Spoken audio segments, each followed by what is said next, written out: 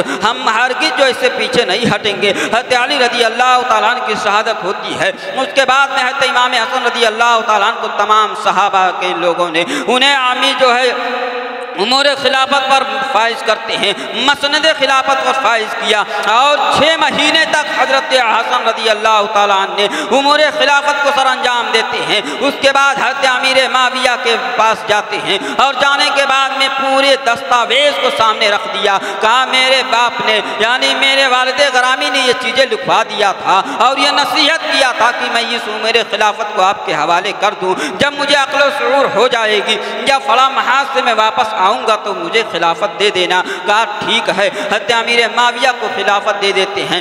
امیر معاویہ نے 40 سال تک امور خلافت پر قائم رہتے ہیں، اور 40 سال تک خلافت کے منزل یعنی خلافت کے کام کو سر انجام دیتے ہیں۔ حضرت حسن رضی اللہ تعالیٰ عنہ کو جو شہید کیا گیا تھا، زہر دیا گیا تھا، 3 مرتبہ زہر دیا گیا، ایک بار زہر دیا گیا شہد میں ملا کر کے، ایک بار زہر دیا گیا کھجور میں ملا کر کے، اور دوسری مرتبہ جو زہر دیا گیا تھا ان کے سراہی میں جس سے وہ پانی پیتے تھے اس سے ملا کر کے دیا گیا تھا۔ حضرت امام حسین رضی اللہ تعالیٰ عنہ کے آغوش میں حضرت حسن ہیں۔ حضرت حسن رضی اللہ تعالیٰ عنہ سے امام حسین نے پوچھا اے بھائی آپ کو زہر دینے والا کون ہے؟ حضرت حسن کہتے ہیں اے میرے بھائی حسین، اگر میں بتا دوں گا تو آپ ان سے جا کر جنگ و جدال کرو گے، وہ تم سے جنگ و جدال کرے گا، اور یہ ہے کہ خون کا بازار گرم ہو جائے گا، اس لیے میں نہیں چاہتا ہوں کہ جنگ ہو، میں نہیں بتانا چاہتا ہوں کہ جنگ ہو، میں نہیں چاہتا ہوں۔ ایک روایت میں آتا ہے کہ حضرت علی رضی اللہ تعالیٰ عنہ کے صاحبزادے حضرت امام حسن کو زہر دینے والی ان کی ماں تھی، یہ غلط روایت ہے، اس کے تحت کوئی ٹھوس ثبوت نہیں ہے۔ حضرت امام حسن رضی اللہ تعالیٰ عنہ کو زہر کس نے دیا تھا؟ امام حسن رضی اللہ تعالیٰ عنہ نے بیان ہی نہیں کیا تھا۔ حضرت امام حسن رضی اللہ تعالیٰ عنہ کی ولادت 1 رمضان 3 ہجری میں ہوتی ہے، اور حضرت امام حسین رضی اللہ تعالیٰ عنہ کی ولادت یعنی پیدائش 4 شعبان اور 4 ہجری میں ہوتی ہے۔ امیر معاویہ رضی اللہ تعالیٰ عنہ کون امیر معاویہ ہیں؟ آج ہم فجر کی نماز کے لیے سو جاتے ہیں، اللہ کے رسول فرماتے ہیں بلکہ فقہا فرماتے ہیں کہ جب صبح کے وقت انسان فجر کے لیے نہیں آتا ہے، شیطان اس کے پیر کو دباتا ہے، اس کے ہاتھ کو دبا کر کے سلا دیتا ہے۔ اور میرے دوستو یہ آپ تو اندازہ کیے ہوں گے کہ پوری رات کروٹیں بدلتے رہے، نیند نہیں آتی ہے، لیکن جب صبح کا وقت آتا ہے تو اتنی گہری نیند آتی ہے، آنکھ کھلنے کے لیے تیار نہیں ہوتی ہے۔ ہم اور آپ دیکھتے ہیں دوسری جگہ، ایک جگہ میں نے پڑھا کہ انسان صبح کے وقت شیطان اس کے منہ میں پیشاب کر دیتا ہے، انسان کے منہ میں شیطان پیشاب کرتا ہے، فجر میں اٹھنے نہیں دیتا ہے۔ آج ہم اور آپ ہیں، اگر کوئی انسان کہہ دے میں تمہارے منہ میں پیشاب کر دوں گا، ماننے کے لیے تیار ہو جائے گا، ہے نا؟ یہ میرے مسلمان سوچو، کیا شیطان کے پیشاب میں تمہیں چاشنی آ رہی ہے، مزہ آ رہا ہے، ذائقہ آ رہا ہے جو تم نہیں اٹھتے ہو؟ فجر کی نماز کے لیے اٹھو اور فجر کی نماز پڑھو اور یہ دعویٰ کر دو میں رسول اللہ کا ماننے والا ہوں، امیر معاویہ کا چاہنے والا ہوں۔ وہ امیر معاویہ کہ ایک دن شیطان نے امیر معاویہ کو سلا دیا ہاتھ پیر دبا کر کے۔ دوسرے دن امیر معاویہ اتنا روتے ہیں کہ 70 گنا زیادہ ان کو ثواب دیا جاتا ہے۔ دوسرے دن جب فجر کا وقت آیا تو اس نے آدھا گھنٹہ پہلے حضرت امیر معاویہ کو شیطان نے جگا دیا۔ حضرت امیر معاویہ نے پوچھا تو نے مجھے کیوں اٹھا دیا؟ تو سلانے والا ہے، تو فجر کی نماز چھڑانے والا ہے۔ کہا امیر معاویہ تم کو میں نے ایک دن سلا دیا تھا، آپ نے اس قدر زارو قطار روتے ہیں، آپ اس قدر روئے کہ اللہ تعالیٰ نے آپ کو فجر کی نماز سے کئی گنا زیادہ ثواب دیا تھا۔ مجھے یہ گمانا نہیں ہے کہ جتنا ثواب فجر میں ملتا اتنا ہی ملنا چاہیے، اس سے زیادہ نہیں ملنا چاہیے، اس لیے میں نے آپ کو اٹھا دیا۔ بتائیے